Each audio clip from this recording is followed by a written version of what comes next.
মহাভারত। হে সঞ্জয়, আমি এ যুদ্ধের পরিণামও জেনে গিয়েছি। এই জন্য যদি তুমি চাও তবে আমাকে ছেড়ে চলে যেতে পারো। যখন রথই থাকবে না তখন আমার সারথীর কি প্রয়োজন? যদি এটা মহারাজের আদেশ হয় তবে আমি অবশ্যই এর পালন করব, কিন্তু আমি মহারাজকে ত্যাগ করে যেতে চাই না। নিষ্কাম সেবা করতে চাইছো তো করো, যেও না। কিন্তু এটা বলবার জন্য থেকে যাও যে অর্জুনের প্রথম বাণ কার গায়ে বিঁধল। আমাকে এই সূচনা দেবার জন্য থেকে যাও যে আমার শূরবীর পুত্ররা কিভাবে বীরগতি প্রাপ্ত হল।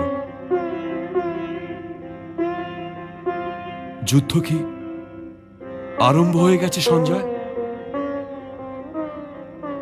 আমার প্রিয় দুর্যোধন তো যুদ্ধের জন্য বড়ই ব্যাকুল হয়ে রয়েছে না? হ্যাঁ মহারাজ, ও ব্যাকুল তো এই জন্য হয়ে রয়েছে কারণ ওনার এই যুদ্ধের পরিণামের কোনো জ্ঞান নেই। না সঞ্জয়, যদি ওর এই যুদ্ধের পরিণামের জ্ঞান থাকত তবুও এই যুদ্ধের জন্য ও ব্যাকুল হতো।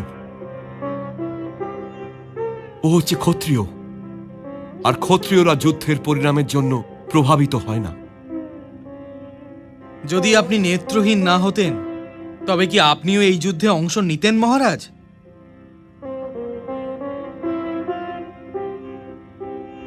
তোমার এই নিঠুর প্রশ্ন করাটা উচিত ছিল না সঞ্জয়।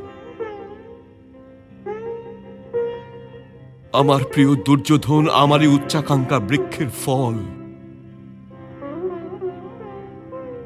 কিন্তু আমি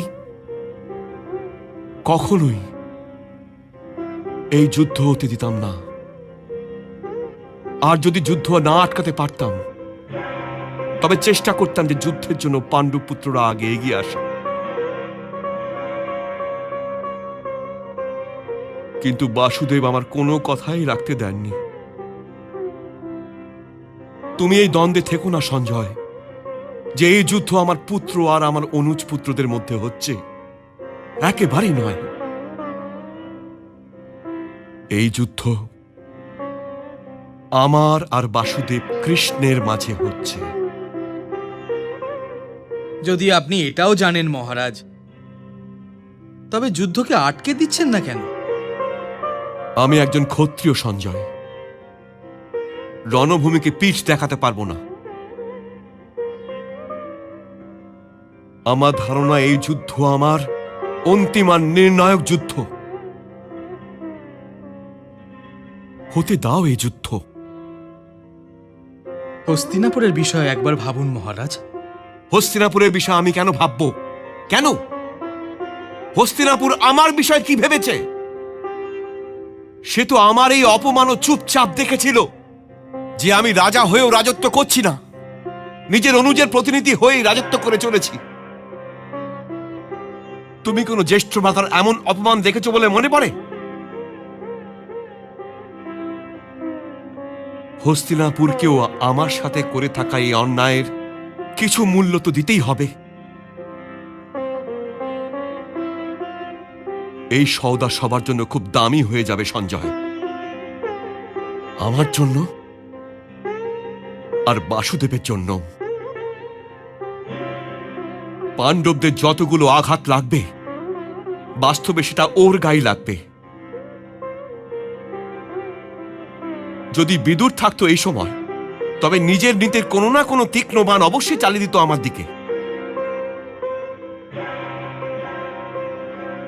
কিন্তু যুদ্ধ শুরু হতে এতটা বিলম্ব কেন হচ্ছে সঞ্জয়?